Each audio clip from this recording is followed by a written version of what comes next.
Yeah. Oh my God, it's bad. Well, you know, if men could get pregnant, there would be more abortion clinics than 7-Elevens. They would have prevented the drive-through abortion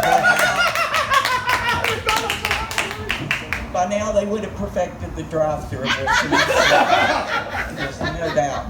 Oh my God.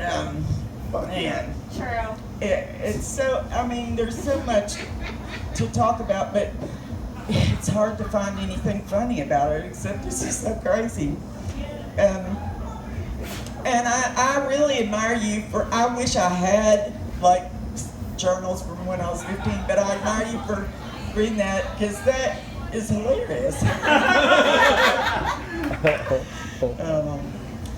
But yeah,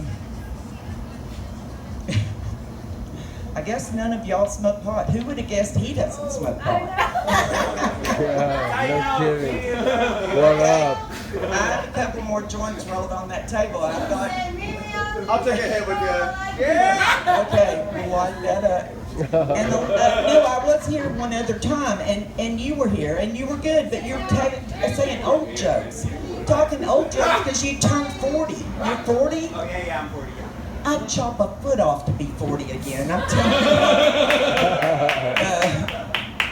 you. Yeah. I'm not even kidding.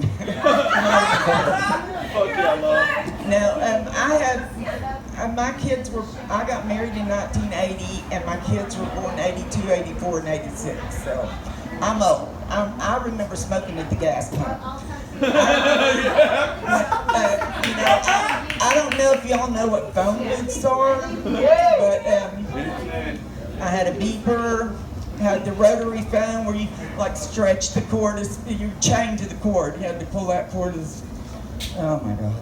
Why did you hide with the phone? How far could you get away from Oh the man. wall?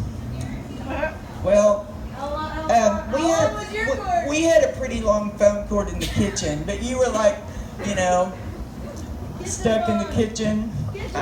I grew up in Knoxville, Tennessee, but I didn't grow up in the country. I grew up like in suburbia, like in between the mall and the country club. Like I never even saw like farm animals until I moved to Petaluma. But because I'm not a country girl, and I love the city. I love San Francisco. I love San Francisco. I mean, even there's some of the bums are pretty ungrateful, but bums and all, you know.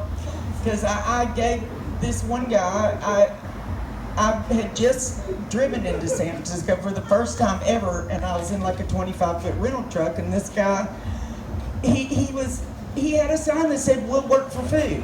I went like 18 blocks out of my way in that truck. I had to get out of the truck to go, because I couldn't take it to the drive-thru because it was too tall. And so I got this guy a deal for McDonald's. It was like 3 cheeseburgers at the time. Who knows how much it was? It was a deal at the time. I don't know. It was a long time ago. But anyway, so I went like 36 more blocks out of my way to get back. You know, all around, didn't know where I was, and I'm so proud. And I pull up to the guy, and because his sign said, "We'll work for food," and I rolled down the window and I handed him the bag, and I said, "Here's some food, and you don't even have to work for it." And he just looks at me and he's like, "Got a cigarette?" And I was like, "You ungrateful bastard." I just snatched that bag right out of his hand. I said, "You need to make a new sign, because your sign says, 'We'll work for food.'" I said, I would respect you a lot more if your sign said, "I really need a smoke," or, you know, "God, I need a drink," or whatever. Give me money just because I'm standing here forever on the corner. But I said, "You need to make a new sign, because your sign said, 'We'll work for food,' and I'm giving you food and you don't even have to work for it." I was so mad, I was shaking. I was fit to be tied. I drove down, and I didn't have to get very far. I drove like down to the next corner, and there was a guy standing there, and he had a sign that said, "We'll work for food." And I said, "Here's some food, and you don't even have to work for it." And he was like, "Oh, thank you, God bless you." And he was so nice. I said, "Do you need a cigarette?" And I gave him a pack. Because I had a carton in the car, you know. Thank you. Fuck yeah, dude. That was Give it up awesome. for Chassy, everybody! Yeah, Chassy, yeah. Give him a fucking pass. Hey!